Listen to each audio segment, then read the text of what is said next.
Baseball is back, and with the NBA and NHL playoffs around the corner, we have a fantastic offer to keep you in action from the first pitch to the kickoff of the upcoming NFL season. We have you covered with every client release, including any 5% best bets from your favorite WagerTalk or Sports Memo handicapper, from the day you sign up to the 2023 Pro Football Hall of Fame game, when the Cleveland Browns and the New York Jets kick off at 8 p.m. on Thursday, August 3rd, for under $4.50 per day, coming out to just $32 per week.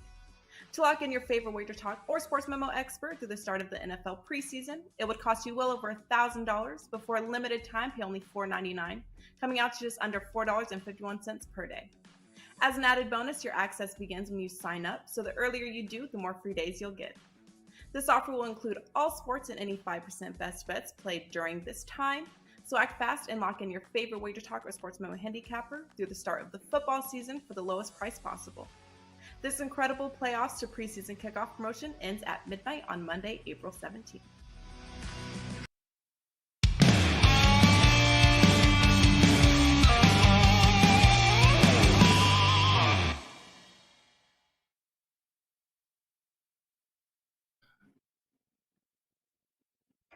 Oh, yeah! Welcome, everybody, to WagerTalk Today. I am Lawrence Pressman. That man is Teddy Covers. And, well, you're watching the best all-sports betting daily, I messed that up, Teddy, show ever in history of the world. Who's on today? What are we going to talk about? Rob Veno is going to lead us off. He's going to talk some NBA playoffs. Yeah, the postseason starts tonight. He's going to talk Atlanta and Miami. And he's going to give us a series recommendation with Philadelphia and Brooklyn. Dwayne Bryant's going to join us next. He's focusing on MLB today. We'll talk A's and Orioles, Mariners and Cubs. My big game breakdown. We're going to look at game one of the Kings and the Warriors for this weekend. I've got an opinion there with my big game breakdown. And, of course, Dave Sharapan to close out the show. Veteran odds maker from here in Las Vegas and in the global world, who shares his insights from the other side of the counter. And, of course, if we get 100 likes, we'll have a presidential address to close out the show as well. So there's the lineup. Let's get into it. Teddy, before we bring Robert Veno on, Johnny slacked me yesterday. Well, the NBA playoffs are starting tonight. And Marco and I are the number 1 and 2 NBA experts this season. Marco is up 70 units. I'm up 65, and I better beat him. Like, I'm telling you, I legit better beat him. Anyway, he put a combo package together with Marco and I. It's super inexpensive, only $69. You get 7 days of both our plays. That's Marco and me, 7 days of NBA for only $69. You just head over to WagerTalk, look at either of our pages. It's right there. Robert Veno joining us. And Rob, I've missed you. God, it's been a couple of weeks since I've seen you on here. How are you, brother? I'm good, buddy. You have shown us that you are a pretty good skier through the social media avenue of Twitter. I saw a couple of photos of you. Action photos look pretty good to me, considering I can't ski whatsoever. Except Joe Ranieri, the only shrewd one who points out, we can't see you, Prez. You got goggles on, a helmet. That's likely Teddy. Yeah, that's what Joe said. Yeah, easily could have been an imposter. You're right. It could have been, but it wasn't. And if it was, I would have used the guys who were doing the triple jumps in the air and whatnot, because, man, that is impressive. Okay, Rob, so we've got 2 NBA games tonight, both must win for always. Well, we got Atlanta playing Miami, +5 for Atlanta, 228 is the total. This is the game you want to talk about. We've got a first quarter bet for us. What might it be? Yeah, this one's going to be all because of the numbers, Prez. And I understand playoff basketball, or in this case, play-in basketball, can be a little bit different. than what regular season is, but I don't think this one will be much different. We're going to play this first quarter over 58 points. I'm going to start real quick with just the late season change in philosophy by Eric Spoelstra and the Miami Heat. You had to kind of read between the lines, but then you start seeing the results and you understand that Eric Spoelstra kind of felt with 20 games to go that his defense just isn't the old Miami Heat defense. And they were going to have to score a little bit more. Now, it doesn't show up in a real increase in pace, but it does show up in points scored over the course of the last 20. They had gotten beaten 119-96, 1st of February against the 76ers. And since then, the Miami Heat have played 19 games. They've scored 112 or more points in those games 13 times, 68, almost 68.5%. And the Miami games have gone over that same amount, 13-6, 68.5%. That's great for full game. What we're looking for is full first quarter, and first quarter's even better. If you take a look at Miami for the season, let's just go back to when they made this sort of philosophical switch towards offense. Their home games over that last 19 game span are 10-2 to the over in the first quarter when they're at home. The Hawks, on the other hand, if we want to make sure both sides are good to us here, the Hawks road games, last 10, 7-3, 70% over the first quarter total. So both of these have been high-flying teams. Take full season numbers into consideration here. Miami's the number 4 over team in the NBA, 48-33, 59.3% to the over in the first quarter now is all we're talking. They're the number 2 team in the league at home. First quarter overs, 29-11-1, 72.5%. Hawks, really good road first quarter over team, 25-15, 62.5%. So there's a lot of very, very strong numbers where first quarter is concerned, no matter how you break it up. Whether you dice it up into the last 20 games, whether you dice it up into full season overall, whether you dice it up into home and away, it all adds up to going over the number. If you take a look at the season series between these two and use a 58-point first quarter, which is what we have to get over tonight, those games would go 2-2. The most recent one that they played, March the 4th, only got to 55. And if you're somebody like me looking for reasons to justify 55 rather than 59 that we need to win tonight, you would say that the Hawks starters, Trae Young, DeJounte Murray, John Collins, DeAndre Hunter, first 2 guys off the bench, Bogdanovich and Sadiq Bey, in the first quarter of that game, they shot 26.7% from the field. I doubt that's happening again, 26.7. Still almost got over 58 with miserable shooting by the Hawks. Played the day before in Miami, game reached 73. Game before that, it reached 64. And way back in November, they got to 54 first quarter points, 31-23, without Jimmy Butler, without Clint Capella, without Bogdanovich. So you can somewhat excuse that one away. I think this one, the numbers all point towards over. And again, understanding that play in basketball can be different than regular season basketball, but I don't think the Hawks can flip any switch to where they start to play defense. I don't think Miami's going to go away from what's worked for them to close this season, which is more scoring and more offense. I'm going to try it, Prez. First quarter over 58. If this game does bog down, it'd probably be in the fourth quarter in these playoff type atmospheres where when games are close, possessions become longer and it becomes more difficult to score. I'm going to try first quarter. Let's shorten it up over 58 first quarter, Miami against the Atlanta Hawks. So, Rob, in your analysis, you talked about the last 20 games and how Miami's kind of been playing not a different pace, but with different offensive efficiency, right? That was kind of the point you were making there. It's not like the Heat are all of a sudden racing up and down the court, but their offensive efficiency numbers have been better. If you go up and down the league, isn't that the case for every team in the last 20 games? I mean, a lot of teams stopped playing defense down the stretch. And we saw a lot of really high-scoring games and a lot of games fly over the total, especially the back 10. Is that a end of the regular season issue as much as it is that's the way the Heat are playing issue? Because without the pace numbers, it concerns me a little bit here. Yeah, and what I should have pointed out, Teddy, it's the way Miami's priced, right? Miami comes with perception. Miami comes with perception of slow, low scoring defense, and they're never priced the way higher scoring offensive teams and lesser defensive teams are priced. Most first quarters we see nowadays, if you're not looking at 60, you're generally not looking at an NBA game. Miami's one of those teams that gets priced cheaper because of perception. I think that perception still exists here with the 58. Because if you look at most Hawks games, Hawks are all 62, 63 first quarter. So I think as an added advantage here, you get value. I should have brought that up. Miami, with their increase in scoring, still isn't in the price range that most higher scoring teams are priced in, especially the Atlanta Hawks.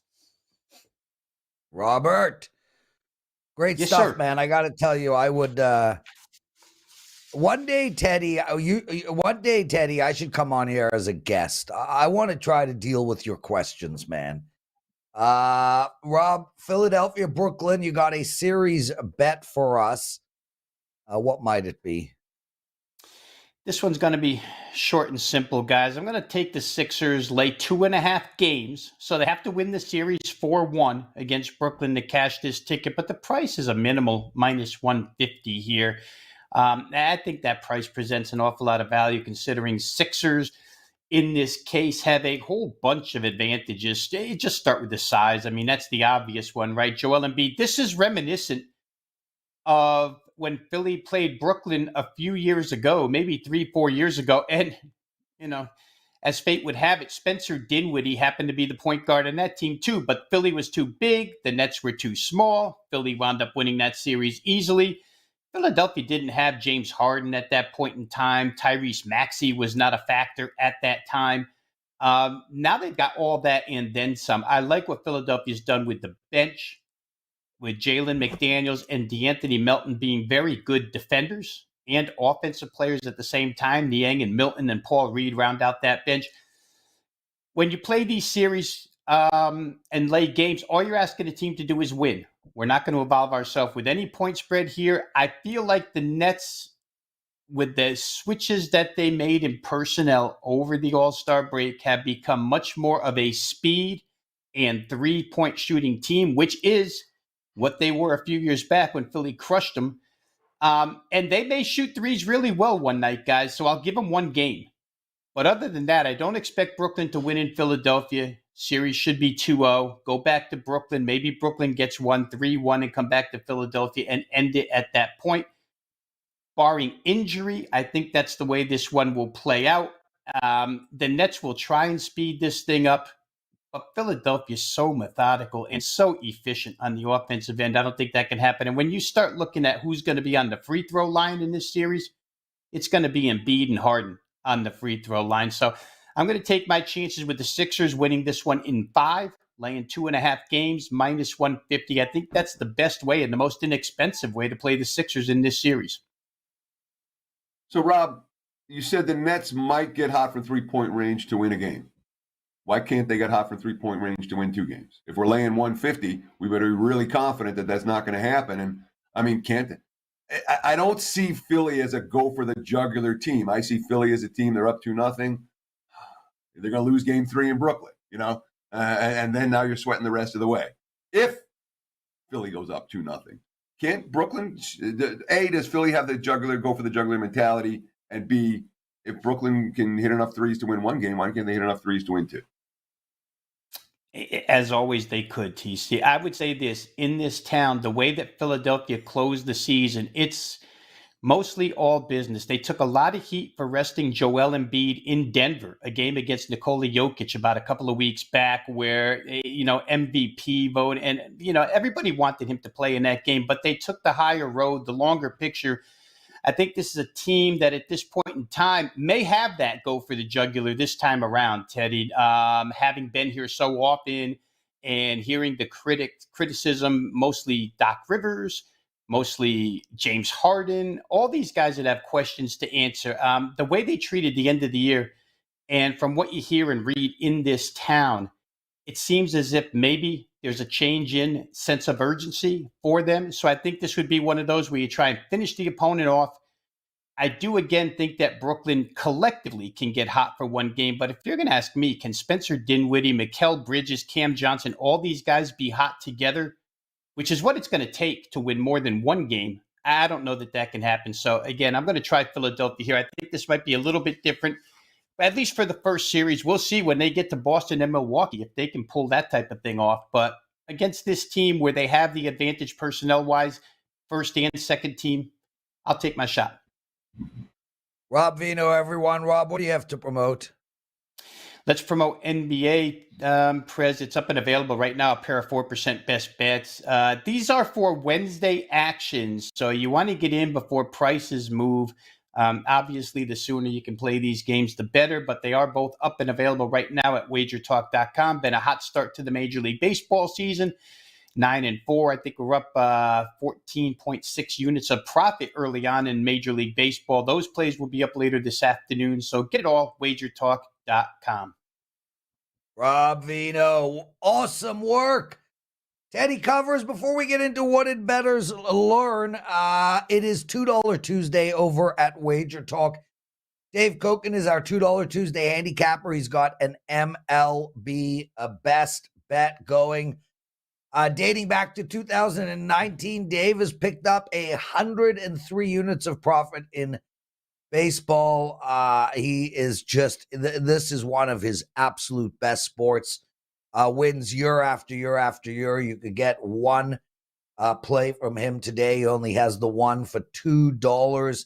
As well, $5 offer over at Sports Memo. We do this every Tuesday. 3 guys for $5. You can check out all 3 of them, Jesse Schul, Pure Lock, and Tim Michael. So that's $5 over at Sports Memo, and Dave Koken, $2 package over at Wager Talk. My brother, what did we learn in the wonderful world of sports betting? So I was thinking about our show yesterday, Prez. You were whining, and I was questioning, what am I doing here? And what's the point of the show? I've been doing betting shows since I moved to Vegas. I've been doing shows since I was in high school. I started radio in high school, did radio in college. And I've been doing radio and TV pretty much since I got to Vegas. Since I was Ted Savransky, not even Teddy covers yet. I like doing it. Even with Prez, Wager Talk Today gives me it's a good focus to my morning. I like having a platform to be able to discuss the things that I think are important. The topics of my choice, not some stupid network executive. I like interacting with the other people who do what I do, learning and understanding about their thought process, the other cappers that come on the show. I like doing my best to help newbies and intermediate bettors, the same way guys like Dave Malinsky and Larry Grossman helped me back when I was a beginning intermediate bettor. I don't know if you want me, it's important for me to pay it back, pay it forward, however you want to look at it. There are 2 things that matter most when it comes to Wager Talk Today. First, we got to give accurate info. That's why I didn't mind yesterday if Drew takes a minute to look something up. That's why I'm a little bitch and I correct people all the time, even if I'm a big jerk who steps on toes. The info has to be accurate. That's the only way Wager Talk Today can be a trusted source. The other thing we have to do, we got to sell plays. We have to promote. The show is free. It costs money to make. It's just that simple. It's got to show something for the effort. Anyone can watch. Everyone can watch. No one has to buy anything. There are people out there who do want to buy plays. They do want to check out a capper or 2 or 3. Plenty of guys and gals out there do. That being said, you got to check out this offer. It is a brand new offer. WagerTalk.com from Teddy the Pitchman. It's a good offer. Are you new to Wager Talk? If so, we have you covered. You can take 50% off your first daily or 3-day all-access purchase at Wager Talk. Just use coupon code TRYWT. That's TRYWT. Try Wager Talk. All you have to do to redeem this offer is go to Wager Talk, choose the handicapper of your choice, use coupon code TRYWT at checkout, and save 50% on your first purchase. One of the things we have to do, we got to sell plays. And yeah, Prez, I got to be a little bitch sometimes. The key is accurate info and some sales. There's my 2 cents. I don't know if I learned that yesterday, but it's something we've learned. Well, Prez. I'll tell you, Teddy the Pitchman covers. That was, dude, you almost never pitch or promote. That was incredible. And we're going to be talking about that offer for a while, guys. So make sure to take advantage of that. What was the code? Try WT. Try WagerTalk. TRYWT. Yeah, try WT, 50% off your first purchase. Teddy, before we bring Dwayne in, and I'm very excited to have Dwayne with us now, a regular guest on the show. Daniel writes that he has noticed a trend. He says that anytime Teddy gets sour on the Prez, fade his big game breakdown. So that would be every single day. So basically, we are supposed to fade your big game breakdown every single day. Is that what he's saying? Apparently. So I'm not sure there's much correlation. I either decide what game I'm using for big game breakdown the night before. Sometimes I'll decide what sport and then pick the game in the morning. But the big game breakdown, which either pushed or won yesterday, for what it's worth, depending on what number you got. But the big game breakdown is set before I get annoyed with Prez. So in terms of correlation, it's nice. I don't know about that because I think you wake up annoyed at Prez, but we'll go with that. Rick White writes, definitely learned just because you have to win, you don't. And he points out the Florida lost last night, the Panthers, and then the New York Islanders lost last night. And Rick, this is a topic Teddy and I have spoken about many times on the show, and an angle that a lot of really successful bettors use. When a team is in must-win mode, first and foremost, the value on betting them is already taken away because the general public thinks a team in must-win mode is more likely to win than the other team. But more importantly, they're in must-win mode for a reason. And that reason is they're not very good to begin with. So, Teddy, go ahead, bro, because I know you're dying. That's here. real simple. Someone says what? The M for must win. The M, must win, stands for mediocre.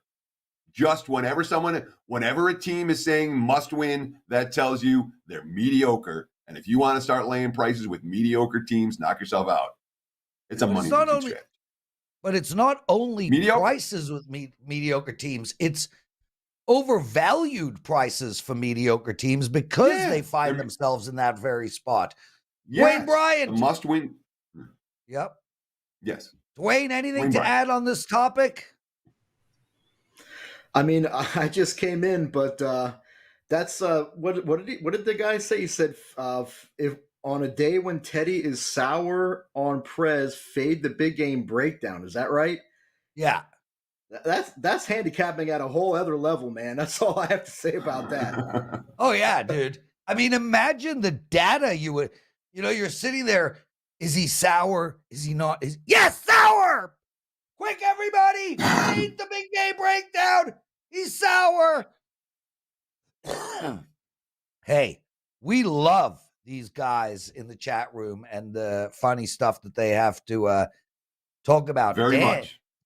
Dan just texted me. Dwayne, did you see Dan Newber's picture on Twitter? Him and his girlfriend staring longingly into each other's eyes. Dan, do you have that? I want to put that picture up. I mean, this is one of those oh to be young pictures. All three old guys right here on the show. This Dan. Guys, if you haven't seen Dan and his girlfriend stare longingly into each other's eyes with love and passion, please head over to Twitter and check it out. Oh my God, Dan, get that picture. I want it. Dwayne, A's and Orioles, brother, they're playing today. Who's winning this game? How do we bet it? Well, this was actually a subscriber play I gave out this morning. I played Baltimore on the first 5 run line, laying a half at minus 115. As of a half hour ago, it was up to minus 120. I still like it at the minus 120. None of the hitters on either side of this game have ever faced today's starting pitcher. Baltimore's hitters have never faced Kyle Muller. Oakland's hitters have never faced Grayson Rodriguez. But the Orioles, they hold a solid offensive edge in this matchup, in my opinion. You look at Oakland, they're 0-3 on the road against right-handed starters. They average just 2 runs in those games while giving up 8.3 runs per game. And the advanced metrics agree. Oakland owns a 69 WRC plus against righties. And for those unfamiliar, WRC plus stands for weighted runs created plus. In simplest terms, it's just an in-depth and more accurate way of calculating a player's or a team's offensive value. So at 69, the A's are hitting righties 31% worse than the average MLB team right now.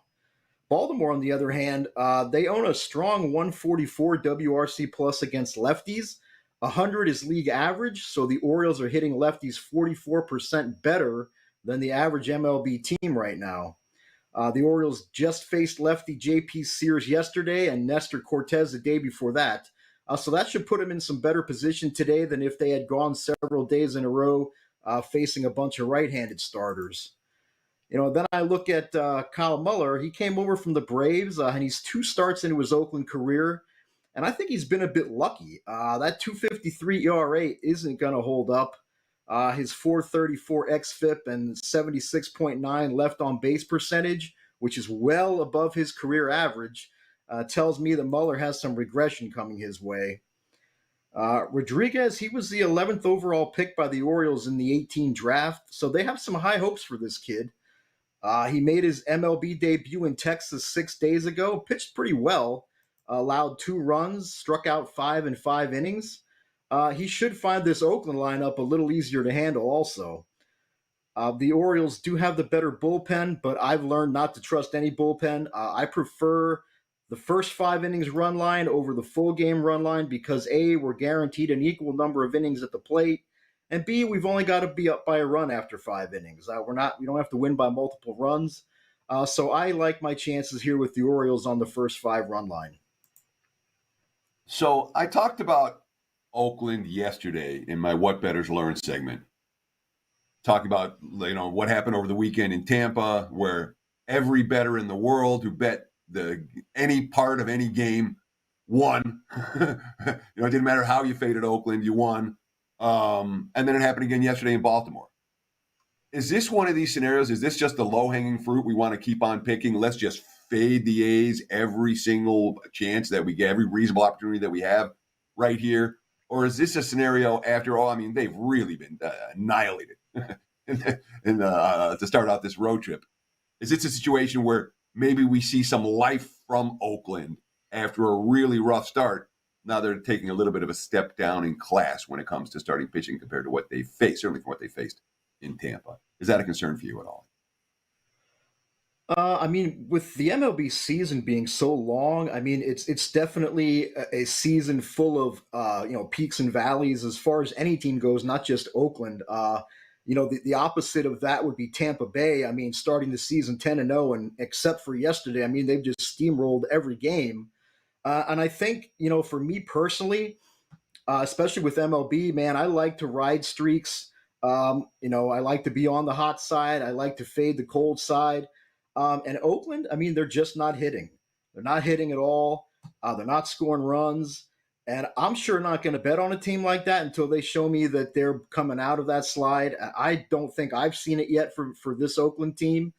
So it's a team that I'm going to continue to look to fade under the right circumstances. And I certainly think today is a good spot to fade them again. So, it just all adds up for me for Baltimore in this one. Dwayne Bryant joining us, everyone. You can find him at WagerTalk.com, exclusive handicapper to our group. We're lucky to have you, Dwayne. Dwayne, you sent in a game, Seattle and the Cubs, 9.5.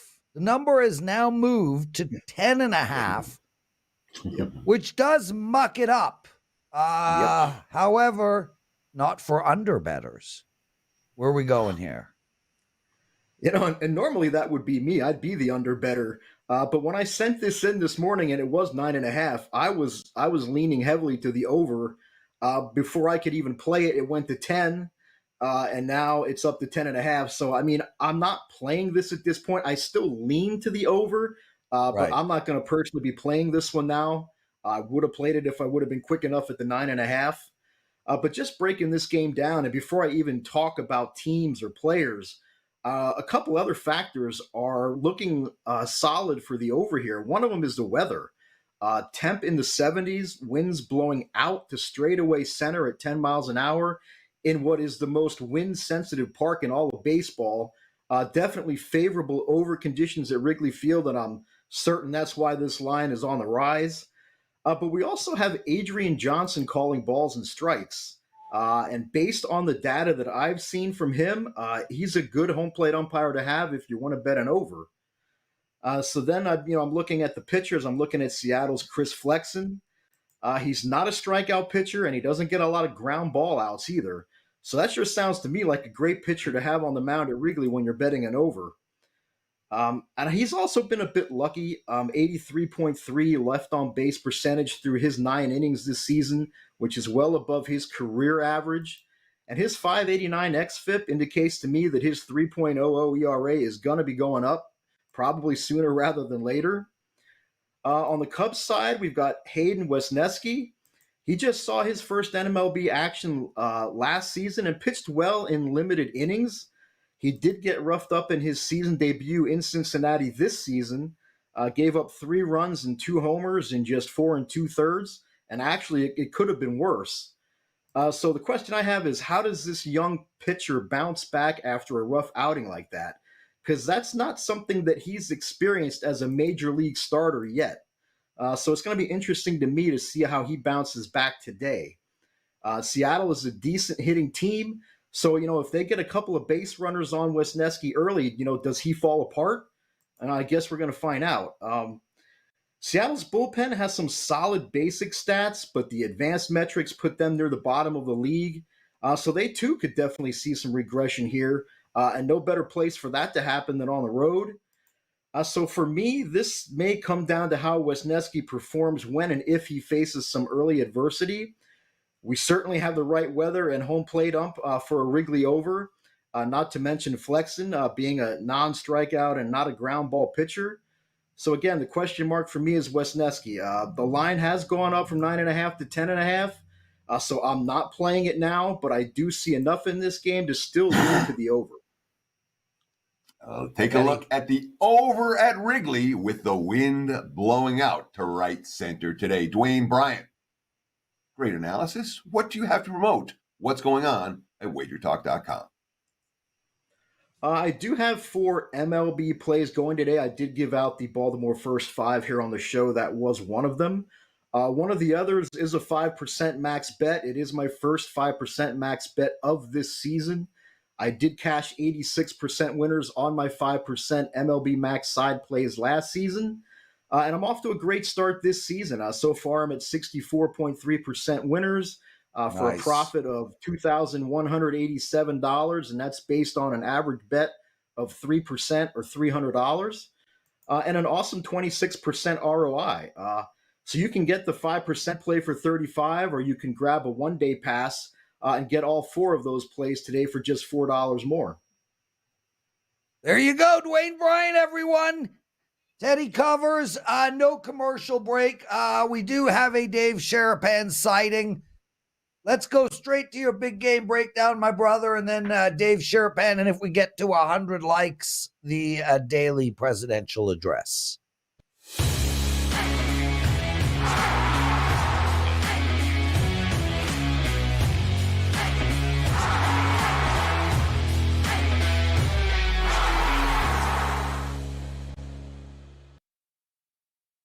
Let's talk some Saturday night NBA playoff basketball with today's big game breakdown. Talk about the Golden State Warriors and the Sacramento Kings. Right now, look at the WagerTalk live odds screen.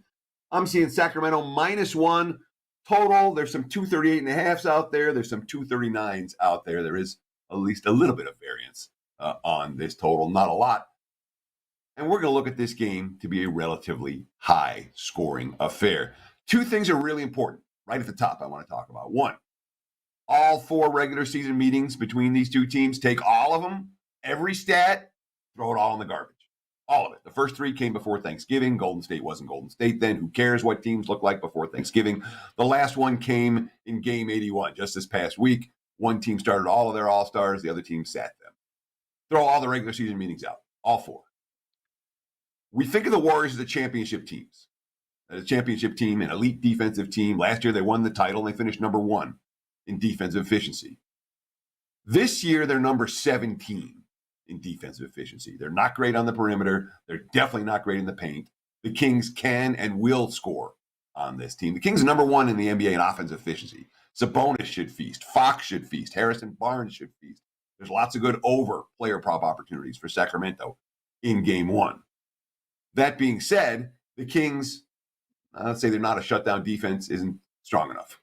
They rank number 25 in defense efficiency for the full season. That's worst among all 20 playoff teams. There are many reasons why the number 3 seed is a big underdog in round 1, plus 230 in round 1. Kings defense certainly one of them. These are the teams with the worst defensive efficiency than the Kings this year. Pacers, Blazers, Pistons, Rockets, Spurs, every one of them bottom feeder, every one of them lottery team, and then there's Sacramento. So everyone knows we're supposed to bet unders in the first round of the NBA playoffs. Regular season defense and playoff defense are very different. We've already seen sharp money under on Cavs Knicks, for example, or Nets 76ers. Not this game 1. The early sharp money here came for the over. I haven't even talked about pace yet. Pace ratings. Warriors, fastest pace in the NBA, number 1. They're the playoff veteran. They'll control pace, and the Kings will be plenty happy to run with them. If it's a close game late, maybe it slows down in the fourth. First half over 117, that makes a lot of sense to me. Full game over 239, that makes a lot of sense to me. Pick your poison. I wouldn't argue splitting your wager between the two. We do like over game 1, Sacramento and Golden State on Saturday night. There's your big game breakdown. Back to you, Mr. Prez. Teddy covers. Let's bring Dave Sharapan in so that he can join us for Dan's picture. Dave, how are you, my friend? What's up? Good to see both of you. That's a hell of a way to follow the big game breakdown. A big game breakdown, Teddy. And Dave, just to let you know, as of now, Teddy has not demonstrated sourness, which means that big game breakdown is a play on. If we annoy Teddy and he becomes sour in the next 10 minutes, it will be a play against. Anyway. It's a lot of pressure. I don't want that drama. Yeah, Dan. We're not supposed to have drama off next Tuesday. Dan, check this picture out, dude. Our boy, Dan Neuber. Yeah. Check it out. Come on. Look at that. I mean, that was on Twitter, dude. Young Did he get engaged? It's a beautiful picture. Yes. Did he get engaged? She looks so happy. Oh, no. Dan found someone to love him. It's not easy, man. Yeah. For any of us. Right. He's a good dude, man. Eddie, I have them lined up. Firstly, I have them lined up. Secondly, you're only speaking on behalf of yourself. And thirdly, they look so happy, man. Dan, it's just so beautiful. I'm tearing. We got to go back a minute. You have you have women lined up that love you, that are ready to just, I love you, Laura. Yeah. That's what I'm taking the Benjamin under. Franklin's do. I'm taking the under for the limit. Are you, Dave Sharapan, how are you today? Dude, I am neck deep in the cash. That was a line I saw last night somewhere. Oh, yeah, on John Oliver. I was watching a John Oliver. Anyway, look, we can't compete with Dan Neuber, but I mean, that is stunning young love at its finest. First of all, if you're going to say his name, say it right. It's Neubert. Okay, that's the first order of business. All right. Well, second of all, I want to know how they took that picture so perfectly. Yes. Was that a timer or was that someone else that took that picture? It was somebody else. I love the hand behind the head there. It's unbelievable. That's that hand He's maneuver. doing modeling work on the side. There's no question. There's no question. Dude, that was sponsored by Abercrombie and Finch. Believe me, I know. This is I know. Yeah. Dan, congratulations on such magnificent love. Teddy, get some actionable info out of this man, and we need 15 more likes for a daily presidential address. And I won yesterday, so hurry the hell up. Wow. Thanks. You're wearing a Lakers cap and a Lakers sweatshirt. Don't worry, Yeah. Prez is off camera now. It's just me and you, Dave. Let's talk like grown-ups. Lakers, T-Wolves, talk to me. Where's the action coming? Who's everyone like? Is anyone betting Minnesota? And if they are, why? Can't find them. I can't find anyone. There's nobody doing it. The number may have been a little bit light. Odds makers don't know everything either. You know, I say all the time that nobody knows. It's true in a lot of ways. But this is one that's gotten away. I mean, it's 8.5 now, 233. All the money's on Lakers. All the money's on over. But listen, a lot of money's on the Lakers to win the West. That's why I'm just joining the crowd now. Like I've had enough of people telling me that, wow, what about the Suns? Oh man, Suns can't win. They can't beat them. Denver's a fraud. Number 1 seed can't win.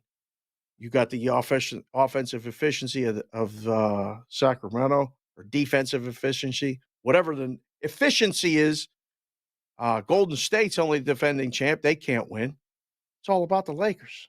So broke out the Laker gear and just said, yeah, I guess the Lakers are going to win the West. They're not going to win the NBA championship, though. The prices tell me that it's just going to be one of the Eastern Conference teams. But again, those prices aren't always right either. So the Western Conference is really unique this year in the sense of Denver's the number 1 seed and nobody trusts them. Memphis is the number 2 seed and nobody trusts them. Sacramento's the number 3 seed and nobody trusts them. The marquee teams, the Golden States and the LA Lakers and the like are further down in the standings. And of course, Phoenix as the number 4 seed. Yep. Can you recall the playoffs where the top 3 seeds from one conference have all been disrespected, like the top 3 seeds in the West? Because I was trying to think of a playoffs that was comparable. I can't think of one where, everyone's like, yeah, I mean, even Sacramento and Memphis, I get it. They don't have a lot of playoff, Sacramento's got no playoff experience, and Memphis has limited. But Denver's been there. Denver's been there the last couple of years. Are you surprised at the lack of market respect for some of these teams in the West? No, it takes a lot to get somebody to say that a young or up-and-coming team or a team without the experience is going to actually do something. This is the nature of the business, right? This is a lot of times, especially professionals, they get very headstrong and very adamant. When one of them comes to you and tells you with a bet, hey, your price is wrong here, then you got to really stand up and take notice. But nobody's really doing that. I mean, they're all on Lakers, Suns. I mean, even the Clippers fell out of grace. Like the Clippers were a lot of people's choice not that long ago. And now, they've been dismissed. So, no, Teddy, I can't remember anything. Usually there's 1 or 2, like it is in the Eastern Conference, where it's 1 or 2, Milwaukee or Boston, and everybody else. Or it's 1 team in the West, where it's been the past couple of years when it's been either Golden State or, when Phoenix was going to the championship, them and everybody else. Now, it looks a little more like hockey, where, it's a little more possible where like the 8 seed or the 7 seed could win a playoff series or 2 and go to the final of their conference, let alone their league. Let's shift focus and talk some early season MLB. Of course, we're talking with Dave Sharapan, veteran odds maker, both here in Las Vegas and in the global community. Dave has been a feature on this show really since we started. We appreciate his time and effort each and every week. You can follow him on Twitter at SportsBKConsig. When it comes to early season MLB action, what are the trends? Who are the popular teams? And what are the books going to do to not get completely annihilated by anti-Oakland A's money in every game for the rest of the year? Well, I mean, so far it's been just Tampa. 10-0 start. And, a lot of people may have seen it coming, bet the team to get the first 10 wins. That was a popular bet. Pretty good choice by a lot of people, about 15-1, 20-1 in that neighborhood. But in general, it's been really good for business. There's nobody really complaining about taking baseball bets right now because of a lot of uncertainty. Now, overs are definitely an issue. You know, Sandy Alcantara, Cy Young Award winner last night, got bombed, gave up a ton of runs, game flew over. And a lot of people had like Phillies team total on there, different things. People are hitting and missing a lot on baseball. So it's definitely totals. Um, it's definitely so far, those bad teams, like you mentioned, Oakland are bad. But there's a lot of guesswork going on. There's a lot of things happening. Let me take a quick look. Kansas City, Texas. Oh, I just got a text from our friend Big Rob. He said Toronto. Toronto. Everything's about Toronto. Between him, Prez, Carmine, everything's about Toronto. I don't want to talk about Toronto. Carmine's not about Toronto. He's a Buffalo Sabres fan. Dave, we're running out of time, bro. Any NHL bets for us? Wait, what do you make of this card today? This is a mess. I can't believe the Islanders did us all a favor and lost yesterday. Now we got Penguins tonight. Come on, easy, right? No. Would you be blown away if Pittsburgh loses tonight? Don't tell me that. I thought they were. I thought they were back in. Now they're going to make the playoffs. No, I wouldn't be blown away by anything. Honestly, I mean, Seattle they're minus 500, dude. You willing to bet minus 500 on the Penguins against the Blackhawks, who just beat Calgary a week ago in the exact same position? How did Calgary lose that game last night? I don't know what to make, heads or tails. We're still talking about odds on playoff series now. We don't even know the matchups, and it's only a game away. But the NHL, good luck today. Although awesome ending to the NHL season. Just in case you needed a bet, maybe the Kraken tonight. The Kraken against Vegas, plus what, 130? Yeah, plus 130. Vegas needs to win, man. They got a chance for home ice advantage all the way through. I'm not loving that bet, Dave. I think the Kraken's the way. I think the Knights are the way to go. Well, we'll ask Big Rob. He knows. Between him and Kazoo, someone will give us a play. Good job. What do you got to promote? Just the Twitter, Sports BK Consig, the show Bostonian versus the Book, Monday through Friday, 10:30 Pacific, 1:30 Eastern, and Sports Grid and Sirius XM right now, 4 to 7 Pacific PM, and MLB Network. We're doing a lot of things, trying to get it all together in line for the season. That's it. Beautiful. There you go. Dave Sharapan, everyone. We did get over 100 likes. Nice. Daniel, take your eyes off of your woman and cue up the daily presidential address.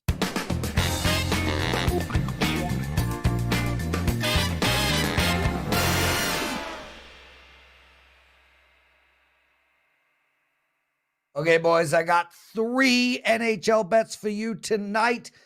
I did win yesterday. These daily presidential plays, every day I'm winning, and I hope you guys are betting them.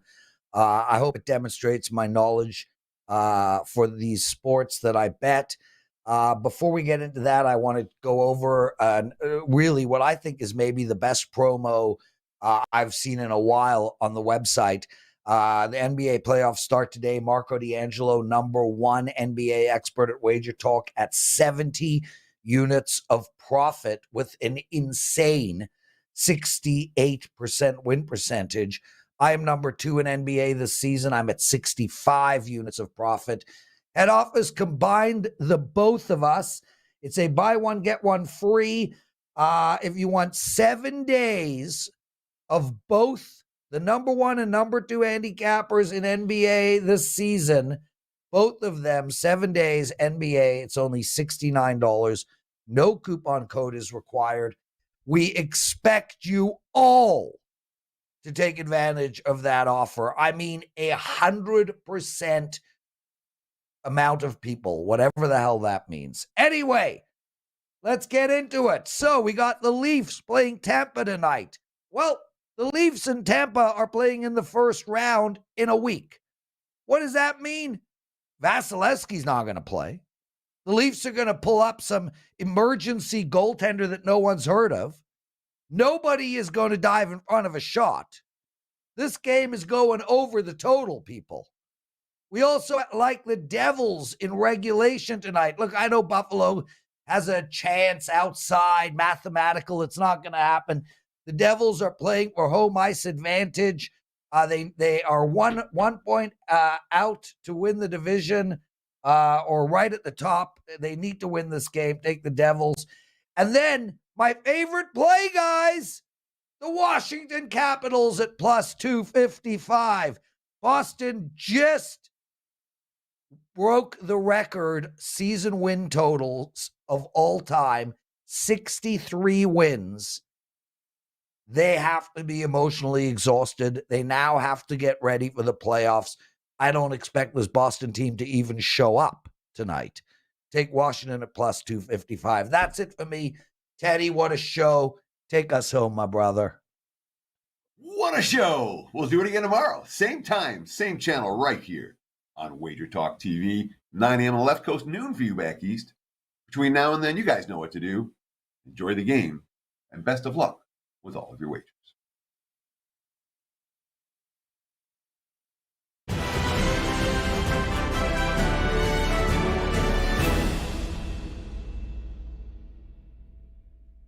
Have you checked out all the new handicappers at WagerTalk? If not, here's your chance. You can take 50% off your first daily or 3-day all-access purchase at WagerTalk using coupon code TRYWT. Our new roster of experts is 30 deep, covering sports from all around the world, giving you tons of options to choose from. All you have to do to redeem this offer is go to WagerTalk.com, choose a handicapper of your choice, and use coupon code TRYWT at checkout, saving 50% on your first purchase.